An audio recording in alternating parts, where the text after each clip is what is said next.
Assalamualaikum warahmatullahi wabarakatuh. Baik, hari ini kita akan belajar tentang keseimbangan benda tegar ya. Sebuah batang homogen AB panjangnya 12 meter, lalu masanya 8 kilogram. Pada ujung batang digantungkan benda bermassa yang ini 10 kilogram, tali panjangnya 10 meter yang ini talinya ya. Lalu diikat dari batang AB ke dinding yang kasar ya. Lalu ujung batang A itu dengan engsel, ini ada engsel di sini, sehingga jarak antara engsel dengan ujung tali yang diikat ke dinding ini 6 meter.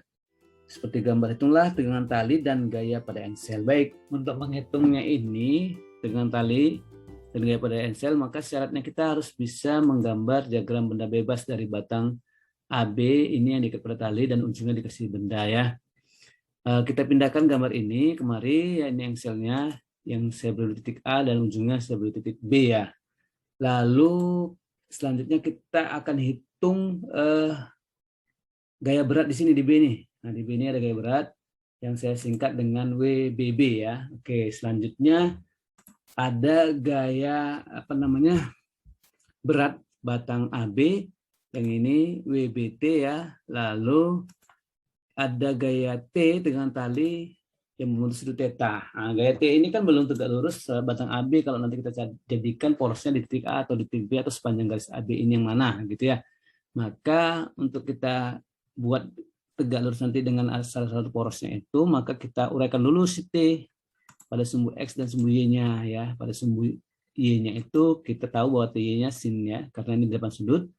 Karena kita sudah tahu juga yang di apitnya itu adalah sudut cos-nya itu definisi dari cos ya, samping per miring ya. Maka T-X-nya adalah T cos theta. Lalu di titik engselnya ini sendiri itu ada gaya yang di horizontal, namanya gaya NA kita sebut ya, gaya normal lah gitu ya. Ada gaya yang vertikal, ada gaya FG ya, gaya gesek di sini ya. Baik, kita tahu bahwa syarat seimbang itu adalah ini kita kasih CD dulu tadi ya, supaya nanti mudah. Syarat seimbang adalah sigma gaya sama dengan 0, itu namanya seimbang translasi. Ini ada gaya, tentunya ada sumbu X dan sumbu Y gayanya, maka itu sama dengan 0 juga. Lalu pada syarat rotasi sigma umum gaya sama dengan 0. Lalu kita pilih nanti titik poros untuk syarat ini ya. Baik, kita lanjut. Tadi batang AB ini sudah kita gambar ya, diagram benda bebasnya. Maka kita terapkan syarat setimbang pertama, yaitu sumbu X sigma Fx sama dengan 0, sumbu X-nya gaya pada sumbu X yang mana aja itu. Oke, ini harus penting kita definisikan satu persatu ya. Ini sumbu X berarti ada NA dan ada TY, TX di sini ya. Oke, maka kita gunakan sigma F sama dengan 0 ya. Kalau sigma F sama dengan 0, berarti gaya ini tadi yang ini menjadi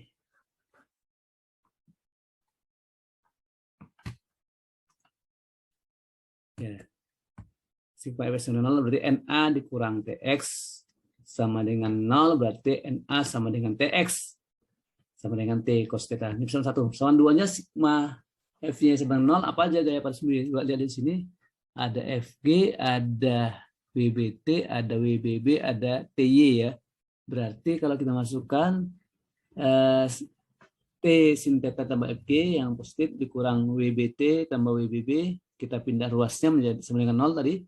Kita pindah ruasnya jadi T sin theta tambah FG sama dengan WBT tambah WBB ya. Jadi sebenarnya tadi adalah T sin theta ditambah FG dikurang WBT dikurang WBB ya. Ini yang sama dengan 0. Itulah masuk persamaan ini sehingga menjadi, kita rubah seperti ini ya. Oke, lanjut. Kita lanjutkan. Yang kedua, syarat setimbang rotasi. Sigma momen gayanya sama dengan 0. Nah, ini tadi dari yang sebelumnya kita sudah singgung bagaimana cara memilihnya ini. Di sepanjang garis AB ini ya, AB mana yang kita pilih gitu. Apakah A, apakah C, apakah D, atau B. Boleh aja, tapi karena kita mau langsung menghitung T, kalau kita nanti pilih yang di lain, ya kita pilih di C atau di D atau di B, ada beberapa gaya yang tidak diketahui dan makin banyak persamaan yang kita gunakan. Maka kita pilihlah untuk mencari T itu kita pilih di A. Kenapa di A? Kalau kita pilih di A, berarti FG ini kan tidak menyebabkan rotasi. NA juga tidak menyebabkan rotasi. Materi kita sebenarnya tentang momen gaya. Jadi gayanya tinggal ada T sin theta, ada WBT, ada WBB ya. Itu dia ya. Ini dia. Lalu bagaimana arahnya ini pentingnya. Nah, jadi yang saya coretin tadi ini udah nggak berfungsi lagi gayanya ya. Oke ya. Sekarang gayanya ada 3 nih.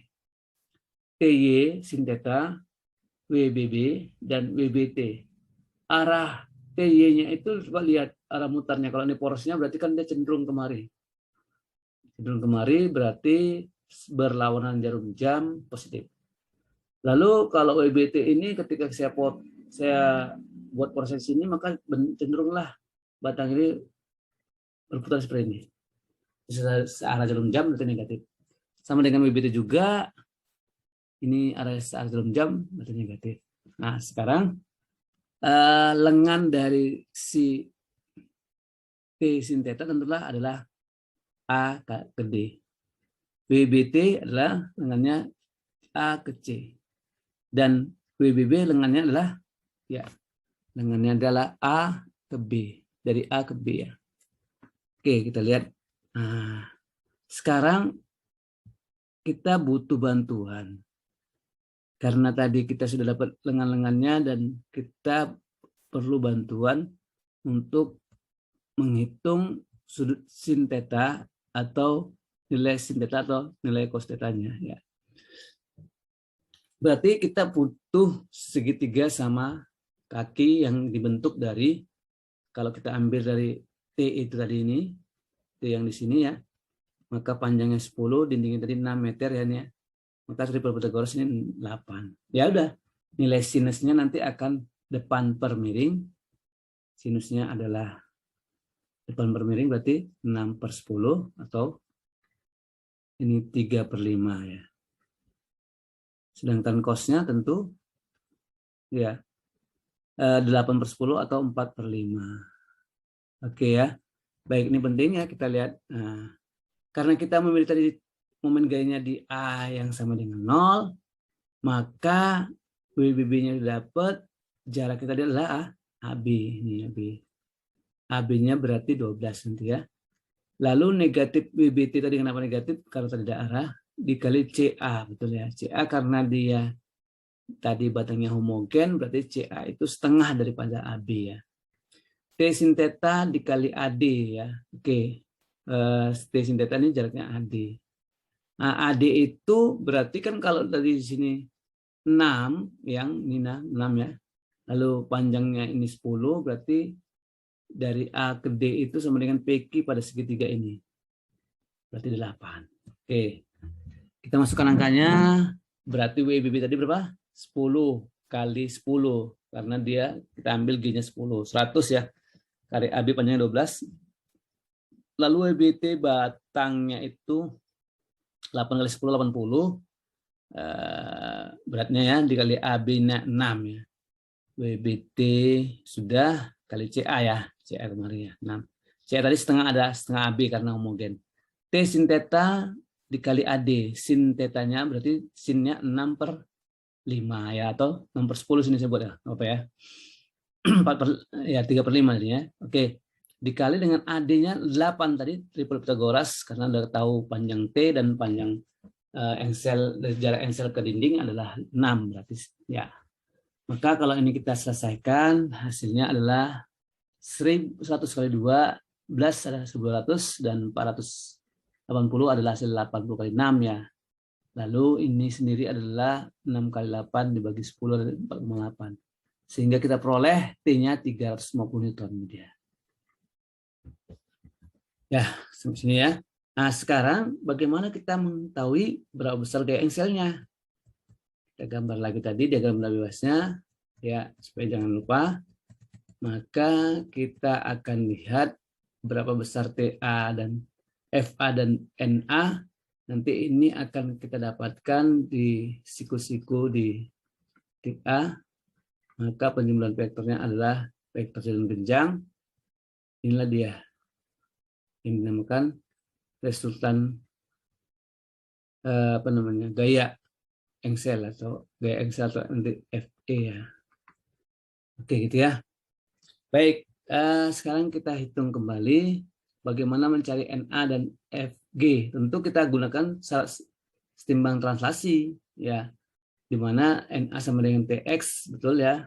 Ini dari persamaan satu tadi, maka diperolehlah NA sama dengan 350 dikali 4/5 kosnya ya, nilai kosnya. Berarti 280 ya. Oke. Selanjutnya dari persamaan 2 kita dapat T sin theta ditambah FG sama dengan WBT ditambah WBB ya.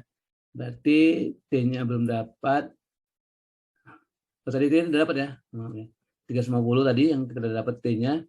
Sin-nya 3/5 tadi dari triple Pythagoras yang kita pelajarin ya. Lalu tambah FG sama dengan WBT-nya 80, 8 kali 10, dan WBB-nya 10 kali 10, 100 ya. Nah, setelah itu kita jumlah-jumlahkan, dapatlah FG-nya. Ya, FG-nya dapatlah 30 Newton. Maka besar gaya engselnya adalah dapat FE sama dengan NA kuadrat tambah FG kuadrat ini seperti penjumlahan vektor dengan metode jalan genjang ya.